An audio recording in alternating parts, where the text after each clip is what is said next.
zaina pathian faka pathian choi moi theya I hun tha kan nei hi lom em photila I hei program te kan han siama la thlang tu turte kan han ruata chungzinga chuan kan member nula zam te chu damlo na wangin aron tel theita lo maya amai ro chu hla ron thlanga chumi chuan bul kan chananga ama saberin Christian labu number za som ni pakhatna kan sanga he hla hi aron thlan chan hi kan chiar swa sak lo kange he la thu in atarlan ang hian kan ta na naw lo piang lal iswa chu hlim le lom taka fakle choi moin kan lungai na te le buai na te nu chonin khovel hlim hlop na te tel lawa pathian kan biak le kan fak theu theinan helha hi karon thlangani atia tuna hian kan van nei zia te hi ngai to chuakila mitam tak dam doina in en kol ngai ten an oma ke ni chu ti hian shi sel tak main o chwa thein kan ban phar thein kan ke pen thein kan oma chumi niwang chuan he Christmas lo thleng tur po hi hlim le lom taka mang turin kan in somani hemi lai kan sanga chumi zo a chuan somnan ngai lawin tlangwal chi te aron chhuakanga tin chumi zoa inula vanal ro hlui tikhan khami pathum chin kha I pathian fakle choi moinan kan sadoni a hla ero chu kan musician ten in buat saiveka helaya hian projectorin hla kan ka bokanga I hlathu kha I mangang lutuk lawang u kan envek theidon ani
Pual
San thiang re lai taki na lu thling ta rai te ron choi chu nun ne mi na thiang lim il nei le sai da rem na lal fa chu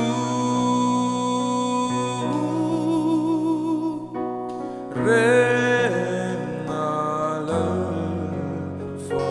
chu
Gian thiêng liêng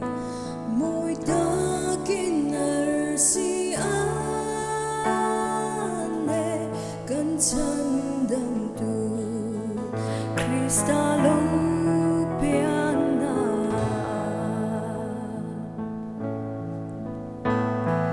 reita kove suan le thim noya le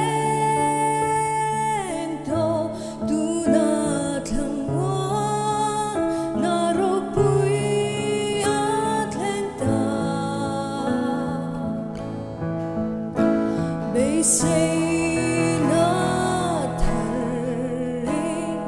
go velo mina ka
than tu rahi Christian labu number zale pasarina ania hey Christmas hian in June anei tlema tlerol tuna senior sacrament department te interte tin senior te po kan ni mai thei zanina ron Inkhawm te chuanin Christmas a han lunglen nakha kan lan nei phalo mai theya hei kan u te ho hi chuanin sik ni eng han ti te thlasik han ti te tin bar thla han ti te ringot po hianin lungalen maya kan lo cha ta Christmas hi kan ngai veng veng thini tun chuan chat du po hi kan om to lawa chutiang chuanin lali suwa lo pian na hi kan ngai thina zadina kahla thlan duwa chang khatna kan han chiar hianin khovel sual tung ding le tura leimi jing alo chenin ran thlenga chamang azalta an hantia helai hianin pathian thu lali suwa Kristaina khovel chandam na tura pathianina athil tum zong zong kha helai hian ron ziaka mi hringte Christmas ro puina lai bermai mi hringte chatuana nun kan nei na turin lali suwa Krista kha van ro puina kalsanin leimi ami siam te zinga alo cheng ta aron piang ta chu alo kal chuanin lal ro pui taka ron kal tura be sei ani lain chutiang chu ni hau lo maya ran thenga mun tlom taka ran ina alo pianga chutiang chuan bul aron tran ani helai hianin Christmas ani na takle Christmas sa lali suaro puina zong zong kha aron hril ni in ka hria puro kunga phua ania aro pui hle a helai kan thlang ani vel sual tung ding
Bethlehem arsi chu alo e thang van sang akiani ko chak mi phing te a shoi khenga no se ni swat ne na o Bethlehem arsi en ngôi chu tu na hian kan chung alo e le la chu tin kho vel chan dang tu ne min choi khen nghe ang che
Hey Krismas vuak veta hianin mizote thinlonga chuanin purok kunga hla hian mun achang hnem hle maya kan sak tamber tipo ti taila kan soisual om love purok kunga hla phua thiam ziate aro pui ziate po kan hrenon le fo thin in alanga chung ala phua zinga chuanin hei thalai tena saknuam kan ti em mai le kan thlan fo achu Christian labu number za som pasari na mana kaisar la lian reng pui ti hla hi ania hela hi kan han saka kan pel chen chuanin chanchin tha lukaziak bung ni malam ti lampang be chana aphu ani ti te pok kan the thei ome han thlan tha ka chuanin an thlan chan te an soi do nila chang khatna hianin kaisara lal ro pui do mai chuanin chiar pui ani do na chu chiar pui mang tur chuanin mari le josephate Jerusalem lam panin an kala maro chu van doi thlak tak main khual buk tha an changlova ran intlom taka mari rai chau chung le apasal hual josepha an thlenga ni ti kan the the ome ti chuanin chang ni na kan han sa thlenga heta hianin hlaphuwa tu in khual buk veng tu a hauna kan ria leile van lal khovel chan damna ron thlen tu tur kha enga tinge akal bautir enga tinge achel din lo ti in a oizia thu arun puan na ania ti chuan chang thumna kan han thlenga heta hianin lal i suan kan thinlunga chen atu zia kan mutani khual buk veng tu khanin ami khual tur ro pui tak tak te kha alo mi khual thei talowa khami ang dilo khanal isoi ero chuan kan thinlunga chen adua min ngen ngoya chu nakina projectora kan munga kan mu chiangin arin om ti chuanin chang lina kan lo thlengta a chang to per kan thlena chuanin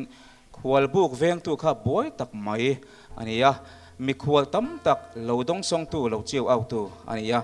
khatiang che kan thinlung hi a boy em mai ni sual ni sang hian ati boy thina chu tiang anga khovel sual na kai sara anga sual thinlung sual kan put to nuwa lal i sual Bethlehem alo piang ang khanin lal i so kan thinlunga lo piang nun le sila ti in adu thu asam na ani chang le na hi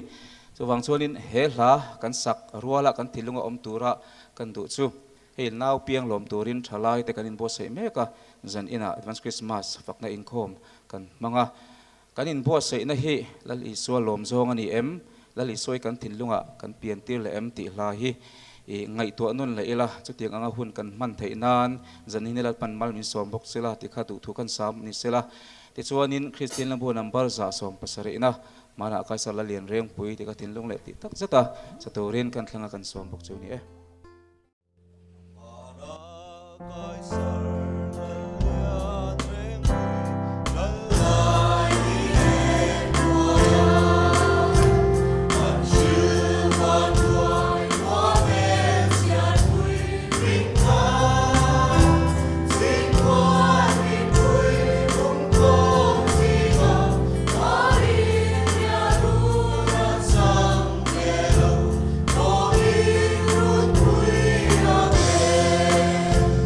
Oh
Kalha thantur hi Christian labu number za somni na khani do na porokungal ha phwa thabu mi khani a hi karon thantur chu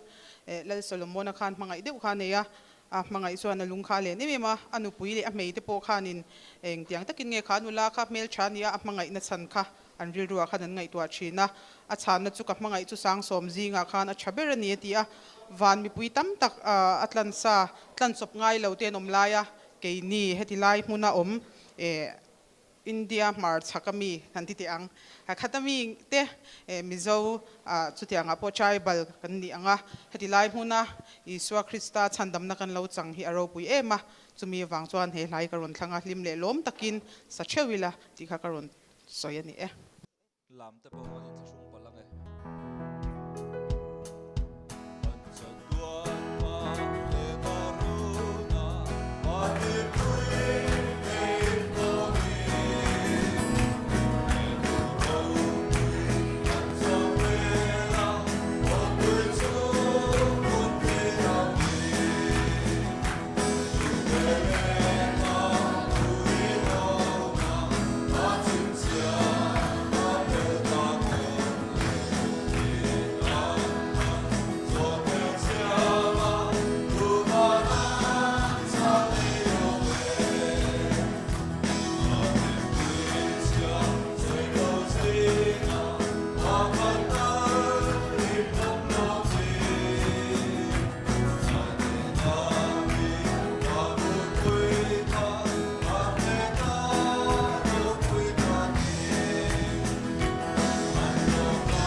Pui sulvein hunte an herliama signi eng moite o a herchuake zandai fin tele zantiang si ar eng ne lalpian thun lom moite a herchuake Zaleng au tuai te sin quan moi tung te ne kai na ruren be lim ten zai vore Bethlehem mana thar lo piang chulo min don le me loving o an her siave